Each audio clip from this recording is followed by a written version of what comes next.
everyone. This is Anita at Wannabe Chef, and I welcome you into my beautiful kitchen. As you can see, I've got some pretty plants behind. It's spring and it's a beautiful time of the year.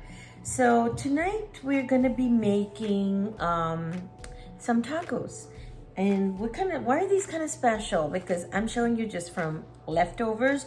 I don't mean like cooked leftovers, but some like leftover vegetables. These are vegetarian. And I say vegetarian because I'm using a dairy-based cheese, but you can use a non-dairy cheese if that's what you're vegan. So, but I'm gonna start with the vegetables first. So I'll tell you what I had in my refrigerator today.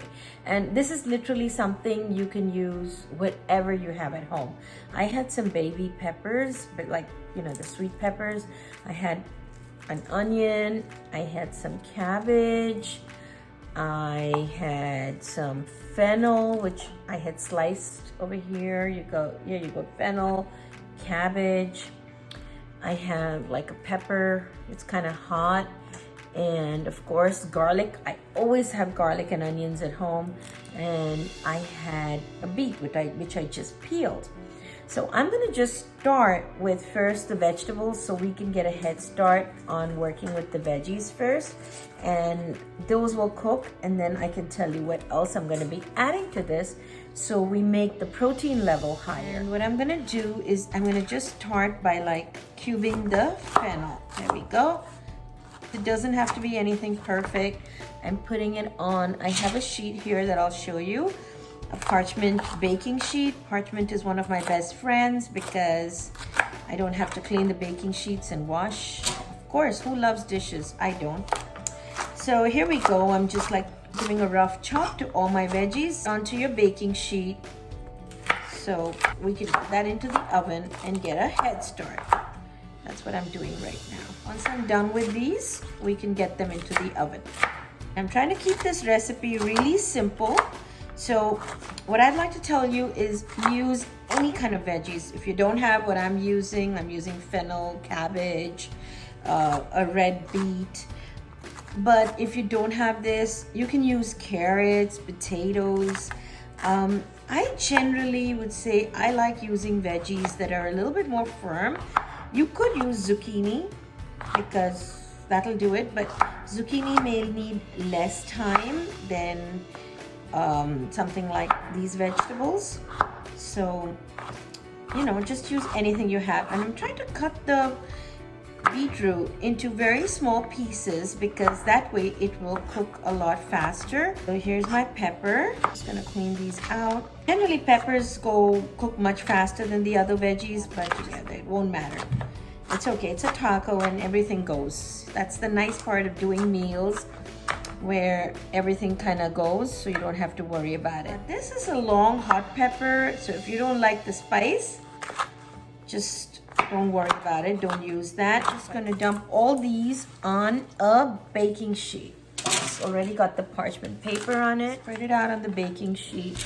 Nothing fancy. Now I'm gonna add a little bit of olive oil and salt to my veggies. See how pretty that is? Oh my God, I think that's the fun part about vegetables is the color. When you eat something that's beautiful in color, you really, really do feel like eating it. So kind of broken up. You can see this rough chop.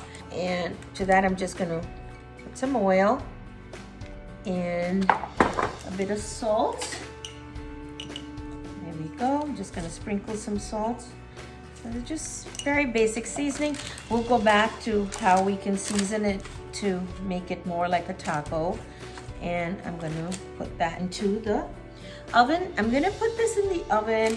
I'm gonna put it actually in my smaller oven. I have an Breville toaster and air fryer combo. So I'm gonna put this in the oven at 350 for like 20 minutes. Doing that, preparing everything. I had some quinoa cooking. There you go. This is red quinoa. You can use red, white, whatever you have. So as you see, all I did is for 1 cup of quinoa, I put 2 cups of boiling water and salt. And first you bring it to a high and then you lower it and you keep it with a lid on it. So my quinoa is ready. And I'm gonna just keep it on the side, leave it covered while my veggies are cooking. So I have my vegetables done. And yes, what I forgot to tell y'all, I'm so sorry, is I added some garlic to these vegetables, and I will go ahead and add some garlic. This is a very easy recipe, guys. So my garlic's gonna just be a very easy rough chop. And again, like I told you, my family loves spices. So really simple, slice, whatever is easy for you, just throw it into the veggies. So at any time that you forget something, don't worry, don't fret. It's not a big deal. And even if we forgot, we would have added garlic powder later. And now I'm gonna show you, while those are getting done, I have these vegetables done. Like I said, exactly the way I showed you to do those. So this is my base of my taco filling, okay? I am gonna add to this quantity about 2 tablespoons of my cooked quinoa. And now I'm gonna season this, because this way it's just very bland. And what I'm gonna really do is add some cumin powder. This happens to be my spice box, but it's my Indian spice box, but there's a lot of spices that work with Mexican cooking. So here's my cumin powder. That's like a ½ teaspoon. Okay, don't get scared of these. This is my red chili powder. Gonna start building up on this. Is my filling for the tacos. There we go. So as you can see, this is basically what you would call the meat of the tacos, is right here. I don't happen to have any salsa also today, so this is a perfect day to show you guys how to make everything basically from scratch, from what you have at home. So what I'm just gonna do is peel my onion. We might want to talk about how to chop an onion for the salsa. Okay, is just pull back the peel from outside, cut the onion in half. Mine was already half, and just go this way. Give it some deeper slits all the way to the back. I kept the root of the onion. Go this way, all the way to the back, so my onion stays intact, and just cut down. Now what we're doing is we have our vegetables cooking, and usually at the same time I would have my quinoa cooking. And this is all can be done in 20 minutes. Your entire meal is ready in 20 minutes with just what you have at home. Don't worry, don't fret, okay? So here's my chopped onion. And I have a tomato. I'm gonna take half the tomato. I'm gonna chop the tomato the same way, just little cubes. And slice it up. Here we go. So we have the tomato all nicely chopped up.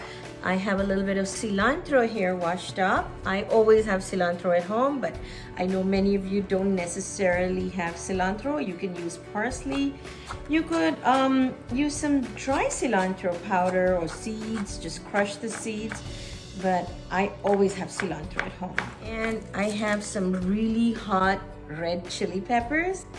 As you can see, my household loves chili, so I'm finally chop these chili peppers into the salsa, like really finely chopped. Give this all a nice chop together, so it all comes together. And to this, I have some tomato sauce that I had left over this week. It's just canned tomato sauce. If you don't happen to have that, don't worry. Just make the salsa this way. Don't worry about it. But if you do have tomato sauce, it gives a nice base and mixture to hold your salsa together. That's it. And to this, I will add salt, dash of salt. And if you have lemon juice and you like it a little sour, you can add some lemon juice. Let me just toss this. That's it. So this is my homemade salsa. So basically, I'm getting everything ready to assemble my tacos, which I usually let my family do on their own. Oh, I'm gonna show you how to assemble this. It's very easy, and your super easy tacos are gonna be ready. And because I have a tomato sauce, I don't think I'll need lemon juice, but I think we need a little bit of salt. Nice and spicy. Right, here we go. That's what the salsa looks like. How pretty is it, right? Okay, perfect. Now set that aside. Just have some wraps here. These are the ready ones, store-bought. I usually have, if you don't have taco wraps, you could just use any tortilla wrap, any wrap that you have. I usually stock some up in my freezer because it seems to be so handy. So all I'm doing is just warming it up. Or you could put in the toaster oven, but I'm using mine right now. Very, very simple. Put that on, warm it up really nice. I already had my pan on, warming. So there we go. This is ready. Throw that into a plate. I'm gonna just assemble one. Here we are. So this is what I called my meat, and I think taste it. I'm gonna just take a little taste to see how we're doing. You know what, I forgot to tell you, one of the best things in this would be mushrooms, if you like mushrooms. I know mushrooms is hit or miss. Some people love it. Some people just don't care for it. I love mushrooms. You could add tofu, if you had some tofu at home. So here's my veggies. And I added the quinoa because I wanted to be higher in protein. You could add beans if you had beans, a can of beans at home. So this is a very simple, easy recipe to, make your own tacos really quick at home. I'm adding the salsa, a little bit of salsa on it. And I had some pepper cheese in my freezer. So you could use a plant-based or any cheese of your choice, okay? Just something pretty on top for people who love cilantro. There you go. There we go. The leftover night, taco night. And please like our channel. You have the link down below. Look for it. And here's a beautiful taco for taco night. It's vegan, it's plant-based. The cheese over here I am using is a dairy cheese, but feel free to use the cheese of your choice. And try it with other vegetables and let us know how you liked it. So there we go. It's taco night with all leftovers. You didn't have to go out to the store, and it was very simple. Enjoy.